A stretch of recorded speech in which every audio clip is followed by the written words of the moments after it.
అందరికీ నమస్కారం. ఈరోజు మనం కార్తీక పురాణంలోని 28వ అధ్యాయం చెప్పుకోబోతున్నాం. హరిభక్తి మహిమ.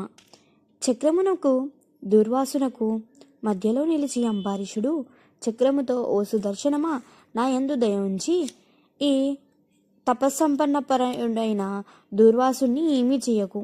నాకు బ్రాహ్మణ హత్య పాతకము కలుగజేయకు. ఇతనిని చంపుట తగదు. నీకు కావాల్సిన నా శరీరము ఇచ్చెదను. నీవు హరి యొక్క ఆయుధము గనుక నాకు దైవముతో సమానము. ఈ బ్రాహ్మణుని విడవని ఎడల నాతో యుద్ధము చేసి తరువాత ఈ బ్రాహ్మణుడి వద్దకు వెళ్ళు. నిన్ను నేను యాచించను. యాచన రాజధర్మము కాదు. నీవు అజేయుడవు.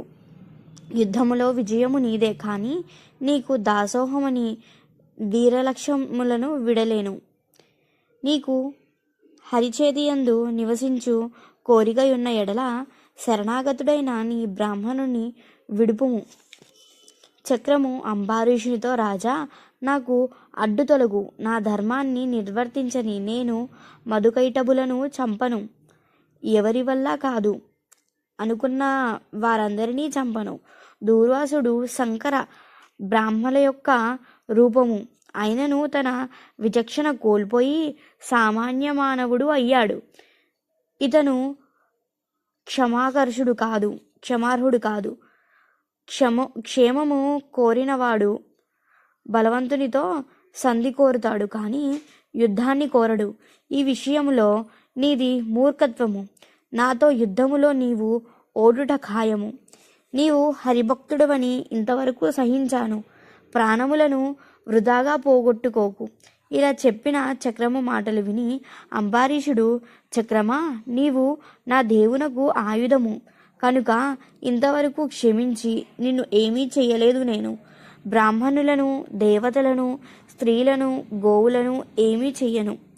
నీవు క్రూరత్వం ప్రదర్శిస్తున్న దేవుడగుటచే ఉపేక్షించాను. నీ దైవత్వమును విడిచి క్షత్రియ ధర్మమును ఆచరించి నాతో యుద్ధము చెయ్యి అని బాణములు తీసి చక్రముల మీదకి వదిలాడు. అప్పుడు చక్రము, రాజా, నీ ధైర్యమునకు, నీ ధర్మనిష్టకు చాలా సంతోషము. నీవు నా హరిభక్తుడవు.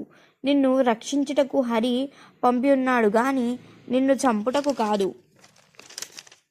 నిన్ను కానీ ఈ బ్రాహ్మణుని కానీ నేను ఏమీ చేయను. సుఖముగా ఉండండి. నీ యొక్క కర్మనిష్ట బ్రాహ్మణుల యందు నీకు ఉన్న భక్తి గొప్పది అన్న చక్రముతో రాజు ఇలా అన్నాడు, ఓ చక్రమా, సామాన్య మానవుడైన నేనెక్కడా? హరికి ఆయుధమైన నీవెక్కడా? నీ ముందు నుంచునుటకు కూడా అర్హుణ్ణి కాదు. నీ యందు బాణప్రయోగము చేసి నేను చేసిన తప్పులను క్షమించు. క్రూరమైన నా క్షత్రియ ధర్మము నన్ను అట్లా ప్రేరేపించింది. నా తప్పులను క్షమించి నన్ను కృతార్థుడను చెయ్యి. నీ శక్తి ఎందు నా శక్తి ఎంత? దేవదానవ యక్షగంధర్వులు ఎవరు నీ ముందు, నీ పరాక్రమం ముందు నిలవలేరు. నీవు శత్రు సంహారివి కానీ భక్తి సంహారివి కావు అని స్తుతిస్తున్న రాజును దగ్గరికి తీసుకొని నీకు శుభము కలుగుగాక అని పలికెను. ఈ కథ విన్నవారు కానీ చదివినవారు కానీ అపన్ముక్తులవుతారు. ఒక మారైనను విన్నవారు అనేక భోగములు పొందుతారు. 28వ అధ్యాయం సమాప్తం. జై శ్రీమన్నారాయణ. ఓం నమ శివాయ. హర హర మహాదేవ. శంభో శంకర. నమః పార్వతీపతయే. హర హర మహాదేవ.